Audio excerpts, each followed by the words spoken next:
Hello everyone, welcome you all in class 10th geography. This is chapter number 8 of social science geography part. As we know that we have already completed part 1 or module 1 of the water resources. In this module we are going to discuss about the multi-purpose project. Multi-purpose project, or they are also known as dams. So in the previous module, we saw that there are different uses of these multi-purpose projects. Today, we discuss more about these projects. Multi-purpose project, or we can say the dams. So dams help in prevention from the drought and famine. How can they prevent from drought and famine?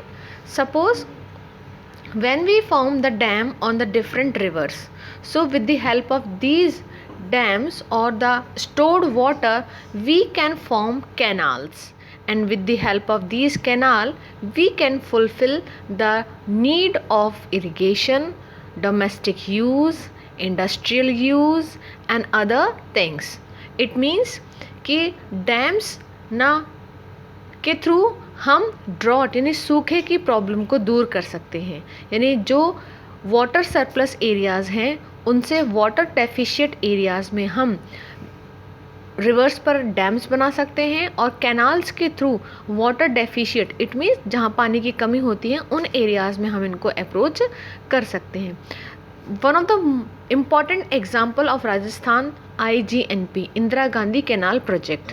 सो पंजाब हरियाणा में जो Sutlej barrage है, Sutlej river पर, उससे उस पर जो dam बनाया हुआ है Sutlej barrage is a dam, multipurpose dam, वहाँ से कैनाल निकालकर गंगानगर हनुमानगढ़ से होते हुए गडरा रोड बाड़मेर तक निकाली गई है, जिसके थ्रू हम वहाँ पर इरिगेशन कर रहे हैं, डोमेस्टिक यूज़ के लिए हम वाटर को यूज़ कर पा रहे हैं और डिफरेंट यूजेस के लिए हम वाटर को यूज़ कर पा रहे हैं.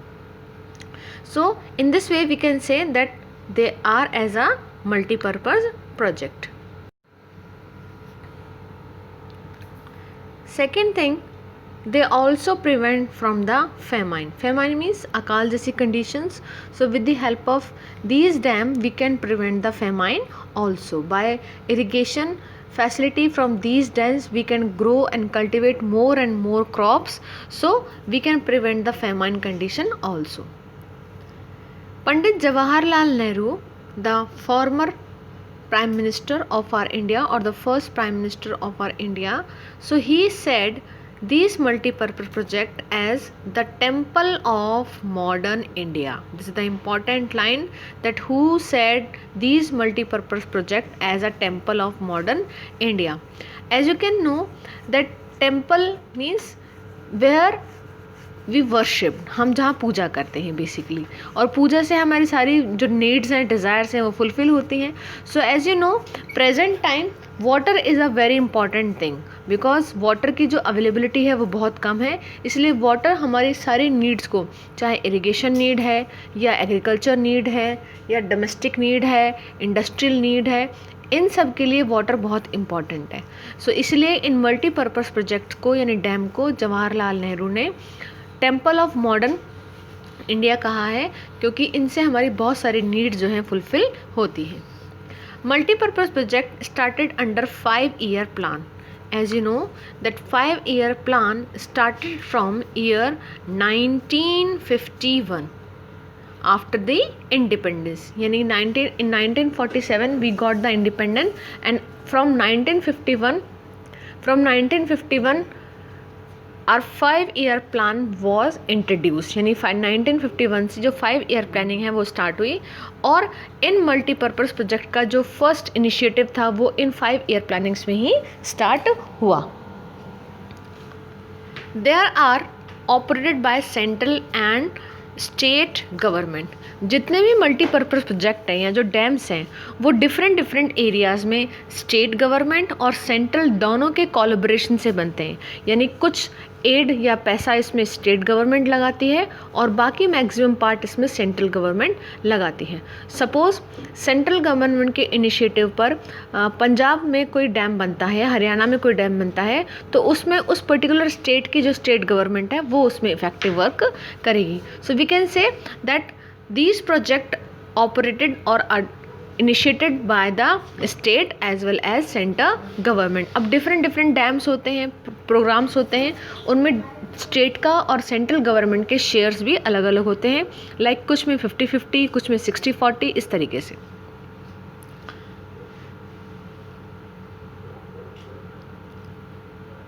The multi-purpose project, why they called as multi-purpose project? This question maximally comes in 5 marks or in 3 marks. So we need to learn this question properly.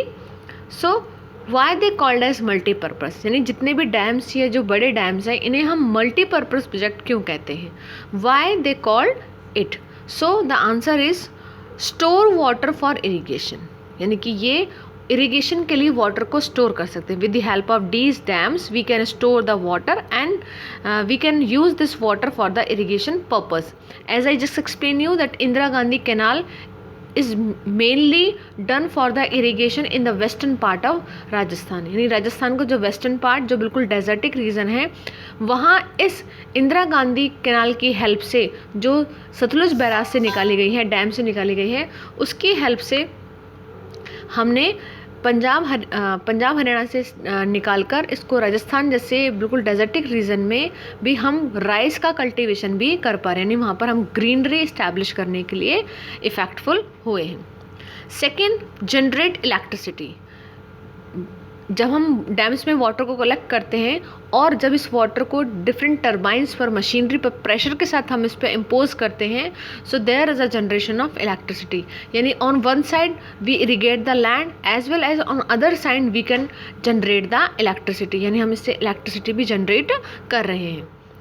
Control flood. जब हम वाटर, रिवर के water को एक जगह पर collect कर लेते हैं सो उससे जो फ्लड है उसकी प्रॉब्लम भी मीट आउट हो जाती है. Provide afforestation in the catchment area. Catchment area means from where the large river get waters. यानी कि जहाँ catchment area उस जगह को बोलते हैं जहाँ से large river water को रिसीव करती हैं. So provide afforestation in the catchment area. Catchment area में ये afforestation को भी provide करता है. Soil conservation. As you know जहाँ जितना वाटर होगा वहाँ ईजिली ग्रीनरी डेवलप हो पाएगी. सो इसके लिए ग्रीनरी डेवलप होने की वजह से जैसे जैसे ग्रीनरी डेवलप होगी वैसे वैसे ही जो ट्रीज़ हैं वो सॉइल को बहुत अच्छे से होल्ड करके रखेंगे, उनके रूट्स और उस एरिया का soil. Next is provide drinking water.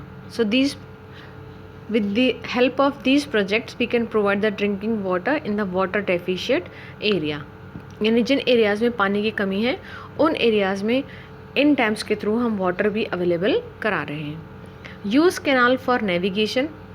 जो डिफरेंट कैनाल्स हैं उनको हम नेविगेशन के लिए यानी इनलैंड वाटर ट्रांसपोर्ट के लिए भी हम उनको यूज़ कर रहे हैं. Develop pisciculture. Pisciculture means fishings. यानी कि इन एरियाज़ में जहाँ हम ये डैम्स बना रहे हैं उन एरियाज़ में हम फिशिंग करके इकोनॉमिक बेनिफिट्स भी अर्न कर रहे हैं. Develop recreational centres. डिफरेंट जो रिक्रिएशनल सेंटर्स हैं where we move to for the enjoyment, जहाँ हम रिक्रिएशन के लिए या मेंटल पीस के लिए जाते हैं. सो इन जहाँ पर भी डिफरेंट डैम्स का फॉर्मेशन है उन एरियाज़ को होटल्स, रेस्टोरेंट बनाकर एक रिक्रिएशन सेंटर के फॉर्म में भी डेवलप किया जा रहा है. So that's why there are so many benefits from these projects. That's why they called as multi-purpose project. In this video we just learn these things. In next video we will learn or we will teach the next topic. Thank you.